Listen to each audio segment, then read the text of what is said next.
ये है Jolly the death story. Jolly the death story में आज की यह कहानी हमें शेयर की है पंकज जी ने। तो सबसे पहले पंकज जी आपका बहुत बहुत धन्यवाद अपनी यह कहानी हमारे साथ शेयर करने के लिए। लेकिन इस कहानी में आगे बढ़ने से पहले हम आपसे एक विनती करते हैं कि अगर आप इस चैनल पर नए हैं तो इस चैनल को सब्सक्राइब कर लीजिए, साथ ही बेल आइकन भी जरूर दबा दें ताकि हमारे आने वाले वीडियो की नोटिफिकेशन आपको मिल सके। तो चलिए बढ़ते हैं आज की इस कहानी की ओर। पंकज जी बताते हैं मई का महीना था और कड़ी धूप पड़ रही थी, जिसके चलते सभी स्कूलों की 2 महीने की छुट्टियां भी पड़ी हुई थी। और मैं और मेरा एक दोस्त जो साथ ही हम खेतों में बने एक ट्यूबवेल पर नहा रहे थे, क्योंकि गर्मियों के उन दिनों जो ट्यूबवेल के नीचे नहाने में मजा आता है वो घर पर नहीं और साथ ही दोस्तों के साथ। हम दोनों ट्यूबवेल पर नहा ही रहे थे कि मेरे दोस्त सुनील ने मुझसे कहा, चलो यार कहीं पर घूमने के लिए चलते हैं, यहाँ इस तरह छुट्टियां बिताने में मजा नहीं आ रहा।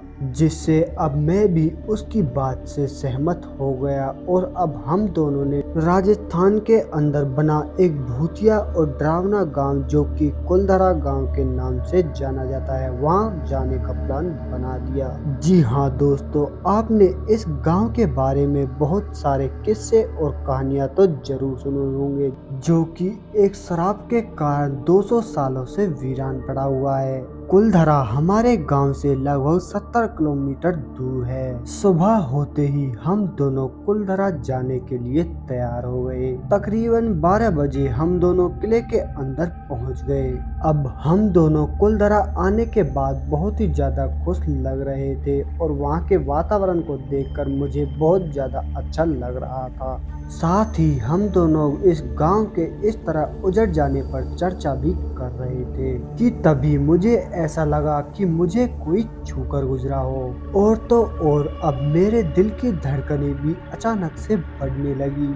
ऐसा लग रहा था कि मानो कुछ बुरा होने वाला है। मैंने जैसे तैसे करके अपने आप को संभाल लिया और कुछ ही देर बाद मुझे बहुत ज्यादा थकान होने लगी। अब तक हम आधे से ज्यादा कुलधरा गांव में घूम चुके थे, लेकिन साथ ही हम बहुत ज्यादा थक भी चुके थे और मेरे दोस्त को भूख भी लगने लगी। उससे अब यह भूख बर्दाश्त नहीं हो रही थी। तभी मैंने घड़ी की तरफ देखा तो वक्त हो रहा था दोपहर के 1 बज रहे थे, जिसके चलते हम दोनों खाना खाने लगे और मेरा दोस्त अपने घर से कुछ मिठाइयाँ भी लेकर आया था, जिनमें एक बालूशाही भी थी। कि तभी मैंने एक बालूशाही का टुकड़ा लिया ही था, तुरंत वह मेरे हाथों से नीचे गिर गया। हम दोनों ने अभी खाना खाया ही था कि अचानक से मेरी आंखों के सामने कुछ धुंधला धुंधला दिखाई देने लगा और ऐसा महसूस हो रहा था जैसे किसी काली शक्ति का साया मेरे सामने खड़ा हो।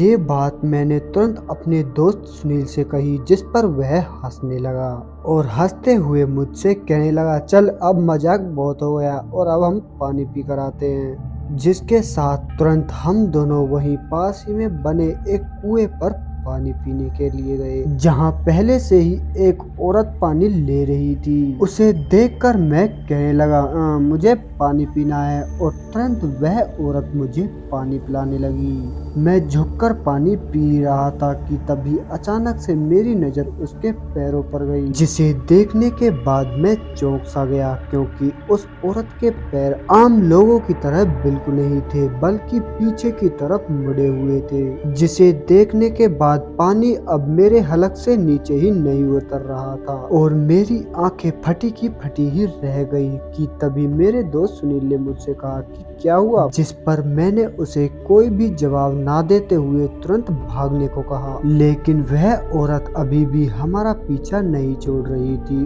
और हमारे पीछे ही आ रही थी और बहुत देर इसी तरह दौड़ने के बाद अब तक हमने कुलधरा की सीमा को पार कर लिया। सीमा को पार करते ही उस औरत ने हमारा पीछा करना छोड़ दिया, जिसे देखकर अब मुझे थोड़ी राहत मिली और तुरंत मैंने अपने दोस्त को सारी बात बताई। अब हम डर के कारण कांपने लगे और अब किसी वाहन के आने का इंतजार वहाँ कर रहे थे। अब तक दोपहर के 2 बज चुके थे। चारों तरफ वीरान जंगल और वह चुड़ैल हमें बहुत ज्यादा डरा रही थी। दूर दूर तक हम दोनों के अलावा वहाँ कोई दिखाई नहीं दे रहा था जो अब हम दोनों की मदद कर सके और हमें इस मुसीबत से निकाल सके। मन ही मन हम दोनों बस यह प्रार्थना कर रहे थे कि किसी तरह आज हमारी जान बच जाए। जैसे ही मैंने अपनी आंख खोली तो पाया एक कार हमारी तरफ ही आ रही थी, जिसे देखकर मैं तुरंत अपने दोस्त से कहने लगा, देखो देखो शायद एक कार हमारी तरफ आ रही है। जिसे देखने के बाद हम दोनों ने राहत की सांस ली और फाइनली कुछ ही घंटों में अब हम अपने घर पहुंच गए, जिसके साथ वह हादसा हमारे जीवन में कभी ना भूलने वाला हादसा बन गया। आज भी उस घटना को सोचकर रोंगटे खड़े हो जाते हैं। तो दोस्तों, कैसी लगी आपको पंकज जी की यह कहानी, हमें कमेंट करके जरूर बताएं। साथ ही वीडियो को लाइक और चैनल को सब्सक्राइब करना बिल्कुल भी ना। तो मैं आपको दोस्त सुनील कुमार मिलता हूँ आपसे बहुत जल्द एक और ऐसी ही सच्ची घटना के साथ। तब तक के लिए बाय एंड टेक केयर।